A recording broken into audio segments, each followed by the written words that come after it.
Demo rutin 212 nggak jadi digelar di Monas. Menurut penggagasnya, mereka akan memindahkan lokasi dari Monas ke Masjid Az-Zikra, punya keluarga almarhum Arifin Ilham di Sentul, Bogor. Dan kabarnya juga di Bogor ini mereka belum dapat izin dari Kapolres Bogor. Kita tahu semasa hidupnya almarhum Arifin Ilham adalah orang yang mendukung ide-ide gerombolan 212 ini.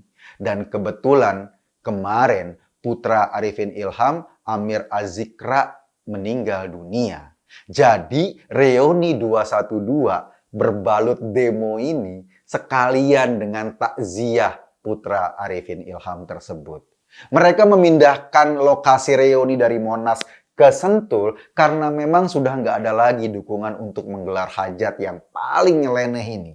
Dulu boleh aja mereka berhasil menggelar demo besar-besaran di Jakarta. Karena wajar saat itu beberapa pentolan di pemerintahan sendiri seperti memberi angin kepada kelompok-kelompok seperti ini. Kita ingat saat demo 212 digelar berkenaan dengan Pilkada Jakarta, Yusuf Kalla waktu itu masih menjabat sebagai wapres loh. Dan kita tahu Yusuf Kalla adalah pendukung Anies Baswedan nomor 1. Sementara Panglima TNI-nya dipimpin sama Gatot Nurmantio, sang jenderal berkopiah putih pada saat itu.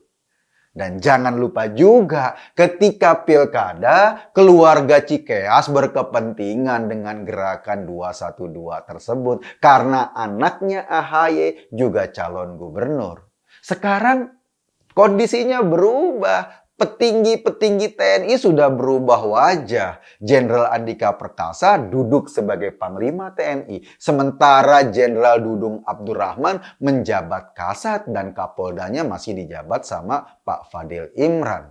Para petinggi aparat keamanan ini, tiga-tiganya dadanya dikenal sangat merah putih. Mereka sangat risih dengan usaha membenturkan agama dan negara. Sikapnya tegas terhadap para pengasong agama. Karena itu mereka atau kelompok-kelompok pengasong agama ini sebel banget dengan tiga petinggi TNI ini. Tapi gerombolan 212 sudah terlanjur horny. Pingin banget reuni. Reuni bagi mereka nggak mungkin digagalkan. Kalaupun izinnya nggak dapat dari kiri, dari kanan. Jadi jikapun digelar, alasannya ya itu tadi, takziah.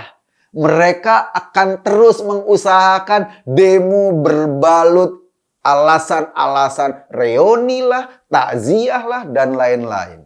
Yang jadi pertanyaan, kenapa sih kok mereka ini ngotot banget menggelar kegiatan yang unfaedah itu, yang nggak ada faedahnya sama sekali? Ya, salah satunya supaya tetap dianggap eksis, ada kegiatan. Sebetulnya dalam sejarahnya kelompok ini nggak ada yang bisa mereka banggakan. Hasilnya nggak ada yang bisa mereka banggakan. Gerakan 212 itu sendiri adalah gerakan politik. Begitu sudah selesai kepentingan politiknya, ya gerakan itu nggak mau lagi ada bohir yang nalangin, ada bohir yang biayain. Jadi gerakan 212 saat ini bisa dibilang udah tinggal bangke. Udah tinggal nggak ada lagi isinya. Orangnya yang teriak ya itu-itu aja. Kalau nggak Novel Bakmukmin, Slamet Ma'arif, Sobri Lubis, Yusuf Martak, ya itu-itu doang. Atau yang teriak-teriak dari penjara kayak Rizik Syihab. Padahal jelas jika demo itu mau dibilang berhasil, gerakan 212 hanya berhasil dalam Pilkada Jakarta 2017 doang. Mereka memanfaatkan momentum, selebihnya sebagai gerakan masyarakat boleh dibilang gagal total. Buktinya apa? Buktinya 212 Maret lah yang mereka gagas dengan menarik emosi dari gerakan tersebut pada bangkrut sekarang. Jika gerakan 212 itu benar didukung oleh umat Islam Indonesia, dan kita tahu 85% lebih penduduk Indonesia adalah Muslim, mestinya 212 Maret nggak pada bangkrut dong. Kalau bangkrut, artinya umat Islam sendiri ogah belanja di sana. Kalau ogah belanja di sana, artinya umat Islam Indonesia tidak punya ikatan emosional apa-apa dengan 212. Artinya 212 nggak bisa menggunakan atas nama umat Islam. Itu. Bagi umat yang cerdas, mereka belanja di tempat yang bisa memberi manfaat. Misalnya barangnya bagus, layanannya asik, harganya wajar. Bukan karena pertimbangan agamanya, apalagi agama kelas 212. Kalau barangnya nggak bagus, tokonya melompong, banyak yang kosong, layanannya kacau, siapa yang mau belanja di sana? Dan ujung-ujungnya bangkrut. Padahal sudah ngambilin modal dari masyarakat dengan alasan ini adalah usaha umat. Lagi pula mana ada usaha yang bisa maju jika awal pendiriannya didasarkan pada kebencian seperti gerakan 212 itu. Dagang kok membenci. Kan yang beli harusnya dari segala macam agama, segala macam etnis. Kalau dimulai dengan kebencian, ya nggak ada yang mau beli di sana. Dulu setelah 2017 emang pernah digelar reuni 212. Jadi setelah Anies kepilih sebagai gubernur Jakarta, ada reuninya dan berhasil mendatangkan banyak peserta. Tapi ingat, waktu itu Anies belum diribetin. Jadi reuni itu dapat dukungan penuh dari Gubernur Jakarta Anies Baswedan sebagai kompensasi politiknya. Sekarang coba lihat. Anies males dengan 212. Karena apa? Karena melihat kecenderungan masyarakat yang makin muak dengan gerombolan ini, Anies mulai hati-hati menjaga jarak. Di mata Anies, gerombolan 212 itu mirip permen karet. Kalau udah nggak manis langsung dicuih gitu. Jadinya memang saat ini gerombolan 212 udah nggak bisa lagi menggunakan Anies sebagai patron politiknya. Coba aja lihat sekarang. Saat Rizik ditangkap, Anies sama sekali nggak nunjukin perhatian tuh. Padahal jasa Rizik menaikkan Anies jadi gubernur Jakarta ya besar sekali. Terutama dengan gerakan yang kayak gitu 212.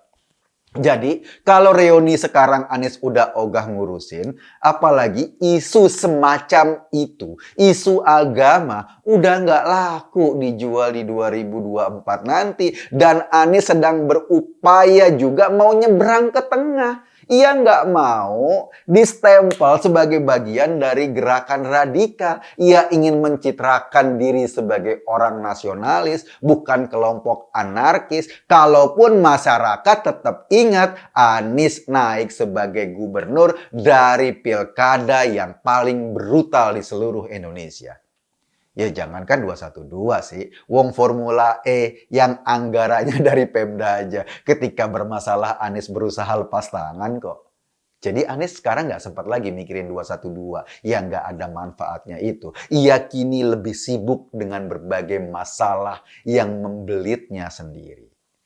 Sekali lagi, kengototan gerombolan 212 untuk menggelar reuni ini sebetulnya disebabkan karena mereka nggak punya lagi kebanggaan lain.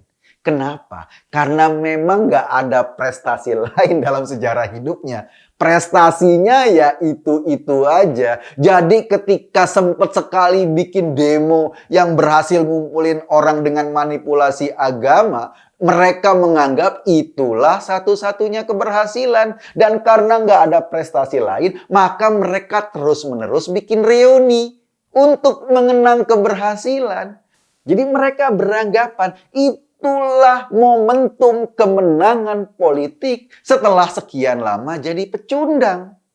Tapi yang namanya pecundang ya tetap aja pecundang. Karena pecundang itu sebetulnya soal mentalitas. Mentalitas pemenang akan terus mengukir keberhasilan demi keberhasilan berikutnya. Sementara mentalitas pecundang akan sibuk membangga-banggakan satu-satunya momentum yang dianggap sebagai kemenangan, kalau itu dianggap sebagai kemenangan. Salah satu contoh rasa minder gerombolan pengasong agama ini, coba deh lihat atau dengar statementnya Sobri Lubis atau Slamet Ma'arif. Katanya, kalau Bill Gates itu seorang Muslim, dia pasti juga akan ikut reuni 212.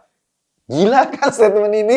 Kita mau ketawa tapi lupa nadanya gimana caranya. Begitu juga dengan omongan Novel Bak Mukmin.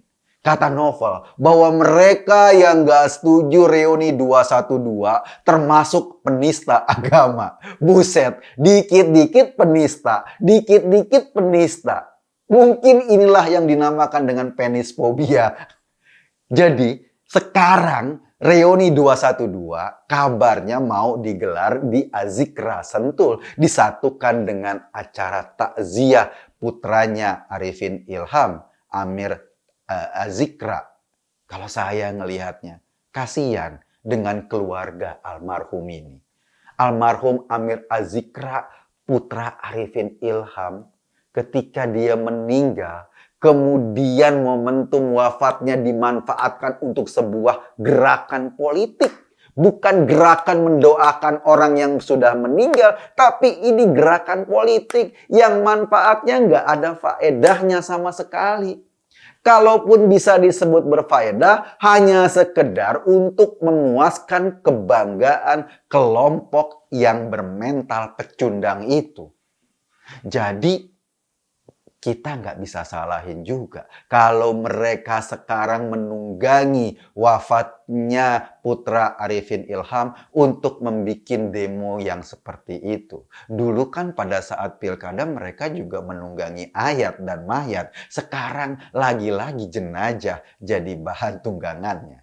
Saya hanya mengajak Anda berpikir. Kesimpulannya ya terserah Anda.